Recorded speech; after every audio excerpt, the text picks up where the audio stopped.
Chapter 1. The Quiet Janitorin, a large glass building surrounded by the noise of morning traffic and hurried footsteps. There worked a man whose presence was almost invisible to most. His name was Samuel. He was the janitor who arrived before the sun rose and left long after the final lights in the office were turned off.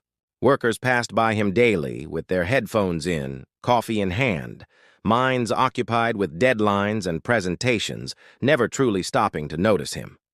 Yet Samuel noticed everyone. Every morning he entered the building in silence. He placed his worn-out lunchbox inside a small locker and rolled his cleaning cart through empty halls that would soon be filled with chatter and stress.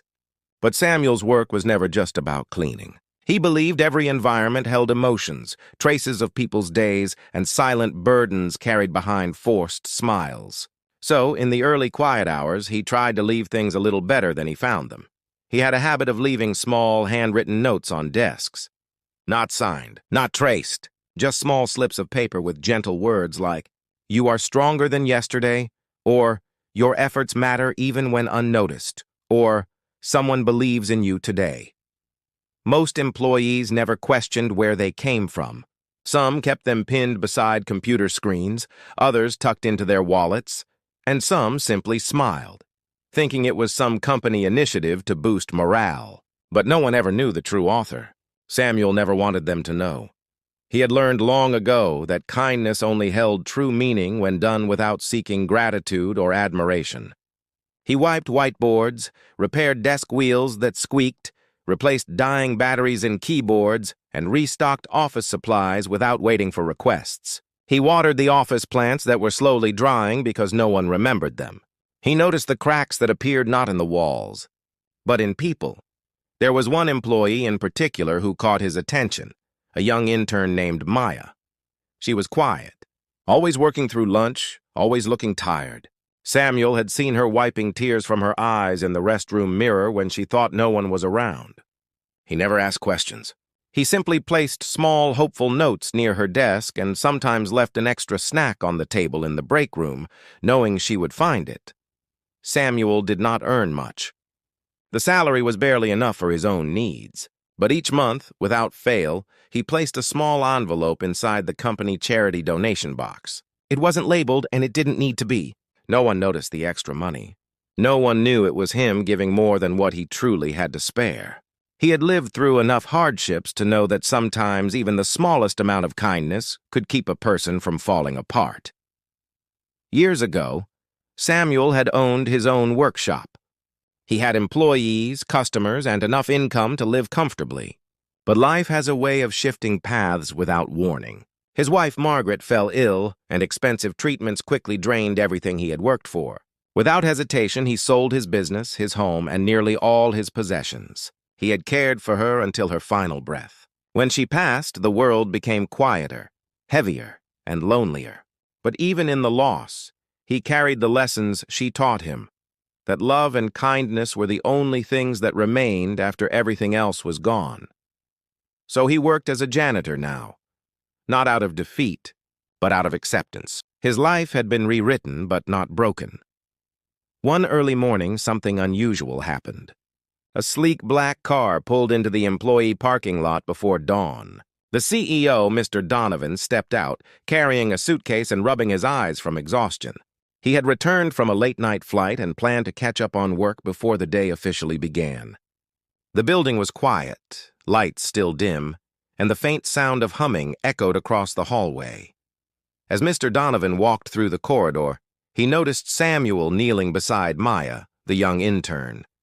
She was seated on a bench near the lockers, shoulders shaking, quietly crying. Samuel reached into his lunchbox and gently placed his entire wrapped meal beside her. He didn't say anything. He simply sat beside her, not too close, not intrusive, just present, offering silent comfort in a way that made her feel seen rather than pitied. Maya took the food with trembling gratitude. Samuel didn't need to explain anything. His presence spoke what words could not. Mr. Donovan stopped where they couldn't see him. He watched, and for the first time in many months, he felt something stir inside him. Something soft, something human, something real. He had built a successful company, yes, but somewhere along the way, in the endless chase for growth and efficiency, the office had become a place of pressure rather than compassion. He had forgotten that a company was made of people, not just roles. He continued watching as Samuel gently patted the young woman's shoulder and got back to work quietly. No applause, no recognition, no need for any. Curiosity took hold. Mr. Donovan followed Samuel at a distance through the hallway. He watched the janitor fix a loose poster frame, water a drooping plant, replace a burned-out bulb, and leave another small note, this one placed carefully on a desk belonging to an employee known for working late nights and hiding exhaustion behind forced laughter. The CEO picked up the note after Samuel walked away. It read, "You are allowed to rest. You don't need to carry everything alone." Mr. Donovan felt his chest tighten. He hadn't expected something so small to reach him so deeply. But it did. He continued to observe Samuel quietly over the next few days. He saw the pattern, the patience, the gentleness, the consistency. This wasn't performance. This was character. And slowly, the CEO began to ask himself a difficult question. When did he, the leader of this company, forget how to care? He had always believed success was measured by profit, expansion, and market recognition. But Samuel, with nothing but a mop, worn shoes, and quiet kindness, had achieved something far more meaningful. He had created connection, humanity, and hope in the workplace without anyone even knowing. That realization settled heavily inside the CEO, reshaping the way he saw everything. And so, one morning, Mr. Donovan decided he needed to speak to Samuel, not as CEO to Janitor, but as one human being to another. Chapter 2, The Revelation. The following morning, the building awakened as usual. Keyboards clicked, printers hummed, and footsteps hurried through the corridors. But something quiet had changed, though no one yet realized it. The CEO, Mr. Donovan, now watched with new eyes. He no longer simply saw employees, roles, or performance metrics. He saw tired hearts, hopeful minds, and silent struggles. And he saw Samuel, whose presence seemed to ease the weight of the entire workplace without ever asking for anything in return. Samuel went about his routine with the same gentleness as always. He cleaned the break room, wiped the fingerprints from the glass doors, and arranged office chairs neatly for the morning rush. He did not know that the CEO had been observing him for days. He didn't know that someone finally saw him, not just the uniform he wore or the mop he pushed, but the quiet goodness that guided his every action. There was something steady in Samuel, something that suggested he had weathered storms far beyond what anyone around him could imagine. His steps were calm, his movements slow and deliberate, as though he understood the fragility of the world, as though he knew how easily people broke.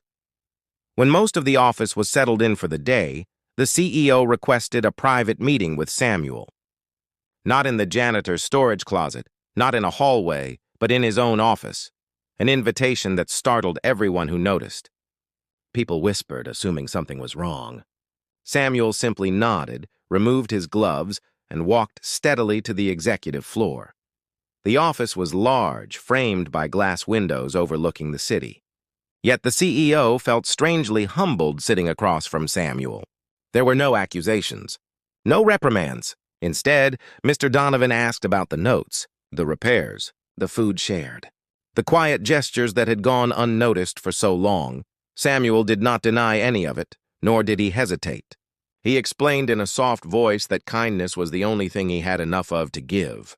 He said the world often grew heavy, rushed, and unkind without meaning to. People became lost in their own battles. So he simply tried to leave behind small reminders that no one was alone in theirs. Then, with equal simplicity, Samuel shared the story of his past. How he once owned a workshop where he built wooden furniture with his hands. How it was a warm place filled with customers who became friends. How his wife, Margaret, used to bring lunch to the shop and laugh with him in the afternoons. And how everything slowly changed when illness took her strength, her energy, and eventually her life. He described those final years without dramatics or tears, just truth. He spoke of sleepless nights in hospital rooms, the weight of bills, and the fear of losing both love and livelihood. He said that when she passed, he found himself in a world that felt unbearably silent. But her final words to him stayed. If you can be anything in this life, be kind. So that is what he became. The CEO felt his heart tighten, realizing how many unseen battles people carried every day, how many stories went unheard beneath plain clothes and quiet faces. He had spent years focused on the company's success, believing that growth and progress were the only measures of leadership. But listening to Samuel, he understood that true leadership began with humanity. In the days that followed, the CEO reflected deeply. He walked through the office slowly, observing not just work, but people. He noticed exhaustion hidden in polite smiles, tension pulled tight in shoulders, dreams fading under pressure. He realized that what the company lacked was not talent or discipline, it lacked compassion, a decision formed inside him. At the end of the week, the CEO called a full staff meeting in the main hall. Employees gathered, curious and murmuring. Samuel stood in the back, broom still in hand, thinking he was simply there to clean after the meeting. But then, the CEO spoke. He did not talk about profits or new targets. He spoke about kindness, about the invisible emotional weight people carried, about the importance of supporting one another. And then he told them about Samuel. The room stilled. Eyes shifted. Some widened in surprise. Others softened with realization.